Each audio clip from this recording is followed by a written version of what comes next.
Jim Longshore, Vice President with SBTI, here to discuss the steps to improve remote broadcasting. In this webcast broadcast, we are going to be talking through the 5 areas to focus on to up your game as it relates to working virtually. These areas are going to include the background, the lighting, webcam, audio, and of course acoustics. And so when I talk about background, one of the things I'm talking about is, what does your background look like? I'm using an all black background. You're going to see there's some depth behind me. That helps the viewer. From a lighting perspective, you want to make sure that the whole face and upper body is lit up. But more importantly for me is, if you wear glasses, that we don't just have reflections coming from those glasses back to the person watching. That can be distracting. Next thing is webcam. Are you using your computer's webcam? Do you have an external webcam? And what can we do to improve how it receives information? And we'll talk audio. Are you using your computer's microphone? Are you using a headset, AirPods, or are you using an external microphone? And how that can impact your remote broadcasting. And finally, we'll talk a little bit about acoustics. The reason there is we want to make sure we don't have echoes or sound like we're working out of a garbage can. And we also want to make sure we don't get into feedback loops. So the way we're going to do this is I'm going to go back to just a basic setup, and we're going to work on each one of these to show how it can make a drastic improvement to the way that you're received. All right, welcome to a peek behind all the looks here of what we're trying to do.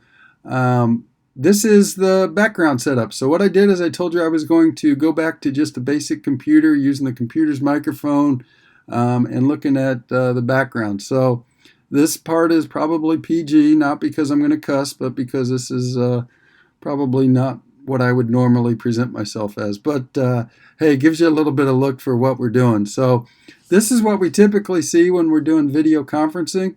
We see someone's office.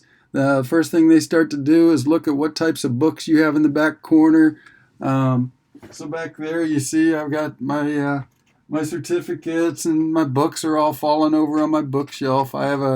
It's inside of a little closet there. If you really, and it looks like it's not making it in there, you can see my CD collection. I haven't played a CD in a while, so we may be 5S'ing here pretty soon. But in general, you start to see that, hey, this is what is normal. You're seeing lighting coming in from the ceiling over my head. I've got some shiny spots here. Makeup crew probably isn't going to do anything for me here. So the first thing we want to do is say, all right, what can we do to improve our background? Well, a couple things. One is just kind of move it such that the light is not right on you there, if possible. And that at least not shining through the screen as we saw there. The next thing is, hey, is there a way that you can clean up your background? So for me, hey, pull the door closed, right? So those are just a couple things that might fix this. So even now, I'm probably a little bit better off than how I started this video. But the one thing that you might do is, you see this curtain here and this curtain here. Now your office may be different, but mine is wide enough that I went out and just got a shower rod and strung it across my back. So it's real easy for me to come in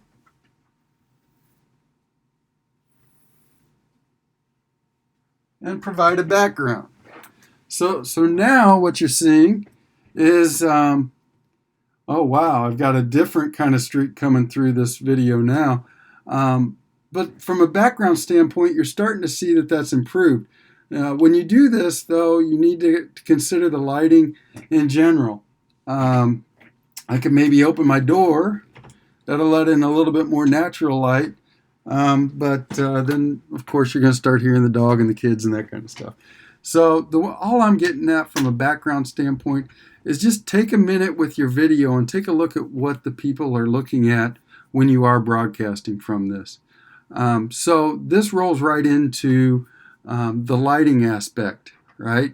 So from a lighting aspect, there is what we call a three-point lighting system, right? And so with the three-point lighting system, what we do is I have a light in front of me, a light to the side of me, and a light behind me. I use clip-on lights that I bought at a office supply store.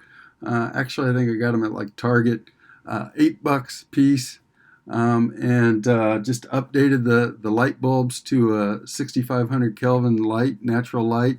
And so I'm going to turn those on, and you're going to see a little bit of difference here. Ugh. And so when I do that, it's now starting to light up. One of the things that happened when I did that was it got rid of the reflection of the computer screen in my eyes because it's lighting it up from the different angles. If I turn my office lights off, now it's really those lights are what's driving this. So again, probably a little bit of improvement, but I'm starting to see a lot of fuzz that's happening in here. So I'm really pushing my camera to the limits. So the next thing I would say is let's look at that webcam. Well, one of the things that I use is called Webcam. I have an Apple computer, and with that Apple computer, I purchased this software called Webcam Settings. It's an app that can be downloaded. When I'm adjusting my look, so I can darken it up just a little bit from a brightness standpoint. So webcam settings is one of the things that you're going to do. Now what I did is I went with an external camera, and okay, so I just started it back up with the HD Pro webcam. What this does is it's designed to get it's a little higher resolution than what came with the Apple MacBook, and so I am getting a little bit better picture. Now with that, in my webcam, I can switch that such that now I can load in a different setting with my webcam. Let me turn my above light on. And so now what you're seeing is I am getting a little bit better video across the board. What it did with the HD webcam is it also allowed me to zoom in just a touch. It got rid of my walls on the side. You're now seeing there's a little bit of depth because that light behind me, I actually have it hooked to the chair that I sit in. So those are some of the things that I did from a video. Really, once you go to that external webcam, it gives you the ability to use a program like Webcam, which can be downloaded. And the nice thing about the webcam is I save my profile, and then when I use that webcam, I just say, okay, update webcam profile. It remembers where it was, and from there, it allows us to just keep moving forward. So to this point, I have been using the computer's microphone, and that is it's an option for all of us. Usually the microphones built into the computer are great because when you're doing a webcast, one of the items that comes out of this is you start getting a feedback loop, where if I start using external speakers or external microphones, sometimes that'll come back through and create a very annoying feedback with the people on the other end. So one of the things that using the computer does is it is already set up and optimized to at least have a speaker microphone interface that prevents that echo from happening. But one of the things you can do to up your game is I just have an old pair of headphones that has this original kind of connection. My computer has this, so I'm just going to plug in.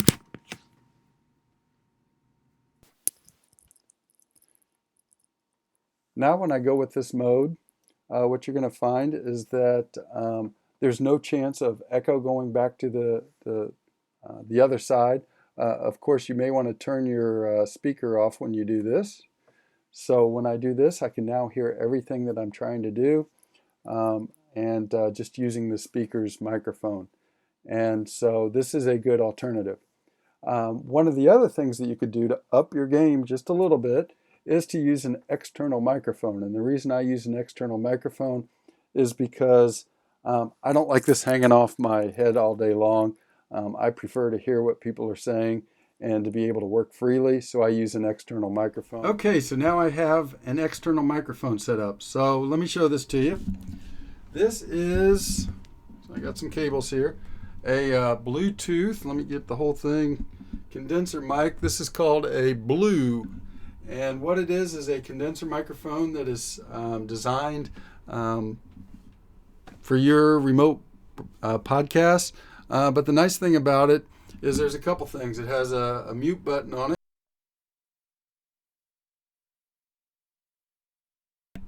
that I can push, and then I'll be on mute, and allows you to mute whenever you desire. What I do with this one is I normally will just place it such that it's just out of the distance, and it should pick up everything we're after. So with the external microphone in place, now you can start to use both a microphone and an external webcam, and you're really starting to up your game. Now, the one thing that happens with the external microphone that you have to watch out for is that the feedback can start kicking in. If it starts picking up all of your sound and it's too close to your speaker, then you're going to start to get a feedback loop with the customer. So one of the things that's on this is a volume control. You can dial that in, kind of turn it back.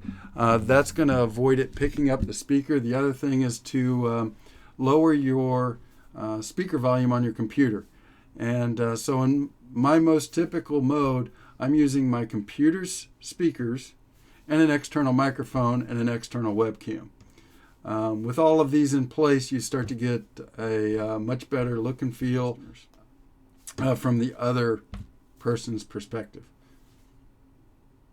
The final thing, and we've already touched on it, is acoustics. Now with acoustics, what we're talking about is, one, what's that feedback loop like when we are working with someone? And that's what I was just saying, dialing in and making sure that if you start to hear that feedback loop kick your mute on to fix it. One of the quickest ways to fix that if you're in front of a client is just to ditch everything, plug in your headset, and you'll know that all that will disappear. Okay?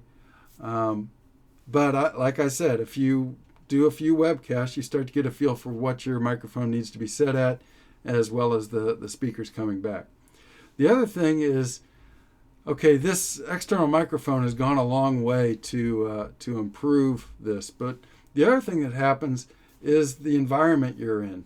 If you are in a big open room, your voice could get lost off into the distance, and so some of the things to do is add what we call treatments. The treatments are, it could be a bookshelf. Books gather sound and prevent them from coming back. What you don't want is sound echoing back and forth off of the wall. I use this device behind my computer screen. So my front wall has a carpeted front insulation on the inside. This insulation sucks up my voice so that it doesn't continue to bounce back and forth. Sure, I went a little bit overboard on mine, but the reality is if you have anything like books or cloth, kids' pictures, anything that can absorb sound, that's going to make sure that your voice goes into the microphone as opposed to bouncing back and bouncing off of walls. So if you're really trying to create a teaching environment where there aren't any distractions, it might be worth it to do at least something similar to what I did. If you're interested in knowing how I put those together, I'd be happy to pull something together on this. But that is kind of dealing with the acoustics in general. So to bring this all to a close, some of the things to consider as you up your game as it relates to broadcasting remotely is, one, consider the background. As you can see in mine, I have a black background that brings the focus on me. There is a little bit, with the lighting behind me, there is a little bit of depth there that shows that, okay, there's more to this room than just me. You can pick whatever background you want. I just say if you're going to use a normal room, consider being closer to maybe a corner or a wall, such that it's not distracted by a lot of other things going on. From a lighting standpoint, I talked through the 3-point lighting system. With a 3-point lighting system, I have a light that's in front of me, just above. You can kind of see if I block that out, it's bringing shadows on my face, but that lights my face up. I also have one over here to the side. If I cover that up, you start to see that, oh, wait a second, I really can't see what's going on there. So I bring that light in. And then I have one behind me that provides just a little bit of depth. And sometimes when I'm leaning back, it kind of lights up the back of the head. Just to give you a view on this one, what I've done is I've attached to the back of my chair a light. And all it does is just point up. So with that type of lighting, it allows you to light up the back, the shoulders, the back, and provides that depth behind you. When I talked about the webcam, one is you can get a little bit better quality from an external webcam. But even if you're using your computer's webcam, downloading that webcam apps allows you to fine-tune it such that you can get the white balance correct, maybe get rid of some noise. That's going to clean up your system. From an audio perspective, I've used an external microphone. You can use the computer's microphone. It works great. You can add in the headphone to avoid any kind of echoes, and that really leads into the acoustics and how this sound travels. Making sure that we have a good setup that is pleasing to the audience is very important. If you do all these types of things, there's not much money involved with it, and you can really up your game. So once again, Jim Longshore with SBTI. I hope you do what you need to do to put a good image across to our clients. Thank you again.